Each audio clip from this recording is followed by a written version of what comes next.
Hello contractors, today we're going to be talking about Grayzone Warfare. It's a game that's caught my attention and has me eagerly awaiting its release. Now you might be wondering why I'm so excited about a game that sounds like it could be about fighting in a world of 50 Shades of Grey. Well, let me assure you, the only shades we'll be dealing with are the shades of adrenaline and excitement. And I kind of want to pitch that other idea to Ubisoft. That's a quadruple A idea. At its core, Grayzone Warfare is a tactical sandbox extraction first-person shooter. And what does that mean? It basically means mixing in first-person shooting with the freedom of sandbox gameplay. And all of that's wrapped up in high-stakes extraction missions. And don't worry, we're going to get to that sandbox part shortly, because I think that is what separates it from all the other tactical shooters that we have. Now you might have heard of Grayzone Warfare being compared to Escape from Tarkov. And sure, you can see some similarities, like they both are tactical shooters, they both have extraction components, and they both have an in-depth medical component.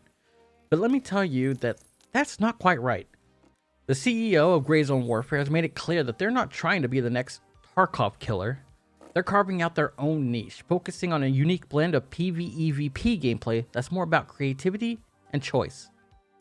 And there's a reason why the PvE is in the front.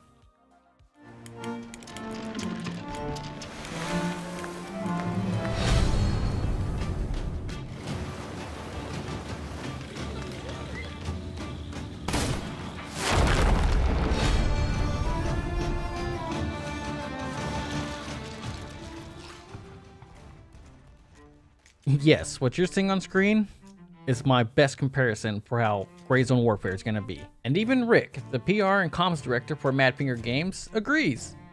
Who put this tweet out the day after I started writing the script, thinking I was going to be unique comparing it to Sea of Thieves.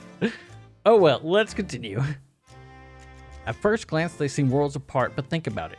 One of the most exciting aspects of Grayzone Warfare, much like in Sea of Thieves, is the dynamic player interactions. In Grayzone Warfare, just as you navigate through the dense jungles and urban landscapes, you'll encounter other players with their own agendas. These encounters can lead to tense standoffs, unexpected alliances, or thrilling firefights. It's this unpredictability that keeps each mission fresh and engaging. Imagine you're on a mission to extract valuable intel from a high-security compound. Plan your approach, taking out the guards silently, and you're just about to go in and grab the objective. Suddenly you hear the distant sounds of gunfire. Another squad's nearby. Now you have choices. Do you rush in to finish your mission or risk a confrontation? Or do you lay low and wait for them to pass, potentially missing your window of opportunity? These are the split-second decisions that define the Grayzone Warfare experience. This happens just exactly in Sea of Thieves whenever like a boss spawns and you have to go and there may be other ships around. Do you wait for them to take out the fortress and then take the gear, or do you go in while they're occupied? All of these make Sea of Thieves the best comparison of Grayzone Warfare. Moreover, the game's sandbox nature means that player interactions aren't just limited to combat. You might come across a squad that's been ambushed and decide to help them out, forming a temporary alliance. Or you could use deception, mimicking AI behavior to sneak past other players unnoticed. The possibilities are as varied as the players themselves, making each playthrough unique. In summary, player interactions in Grayzone Warfare adds a layer of depth and unpredictability to the game, much like the encounters on the high sea and Sea of Thieves. So whether you're forming floating alliances or engaging in intense firefights, it's these moments that create memorable stories and keep players coming back for more, and that is so exactly what I am beyond excited for.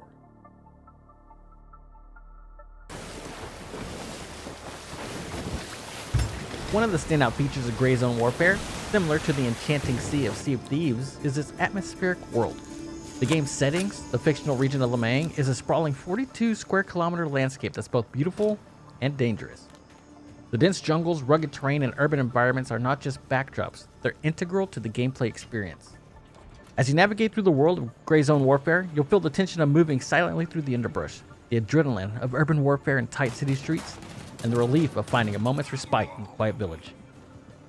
The attention to detail in the environment is not just for show, it plays a crucial role in your tactical decisions. The sound of your footsteps on different surfaces, the way foliage moves as you pass through, and the varying visibility conditions all impact how you approach each mission. This level of atmospheric detail ensures that every excursion into Lemang feels like a new adventure. In essence, the atmospheric world of Grayzone Warfare is a character in its own right. It's a world that invites exploration, demands respect, and rewards those who learn to adapt to its challenges. Just like the ever-changing Sea and Sea of Thieves, the environment in Grayzone Warfare is a key player in the unfolding drama of each mission. 5 seconds to touchdown. We're at the AO.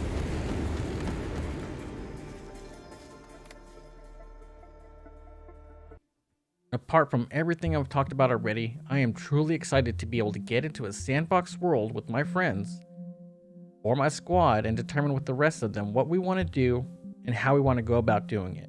And knowing that in between point A to point B, there could be a whole slew of other points that may happen.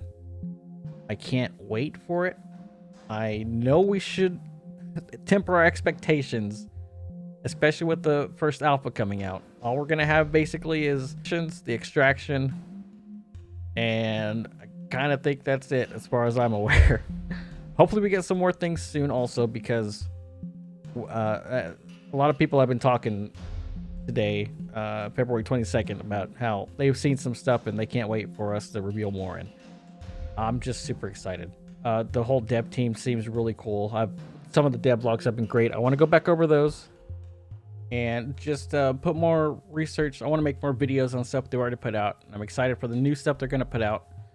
Basically, the future of this channel is I want to get more involved with the Grayzone Warfare production. It's on the ground floor. It's here. This is something I've wanted to do for a long time with something, and oh man, I can't tell you just how stoked I am for this, and I got to try it at least. I want to do lore stuff. I want to do builds, guides, and interact with you, the viewer.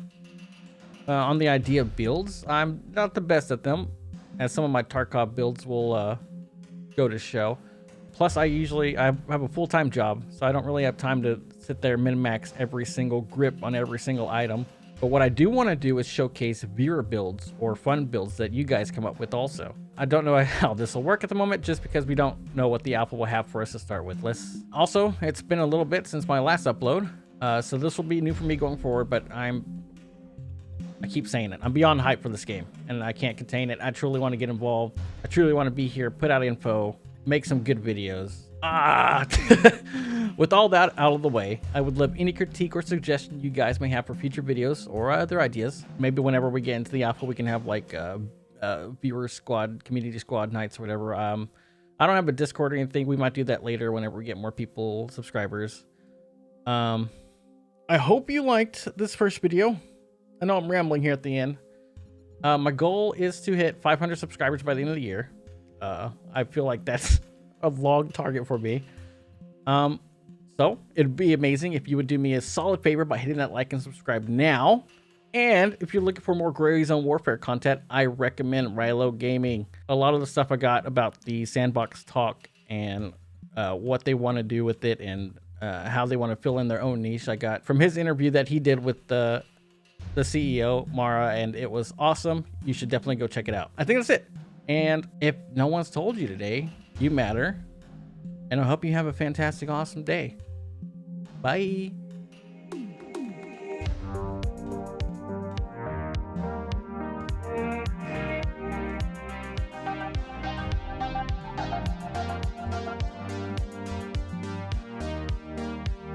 Compare that with Sea of Thieves. The amount of times I've met friends, made enemies, even sometimes lovers on the highest seas. I can't keep that in there.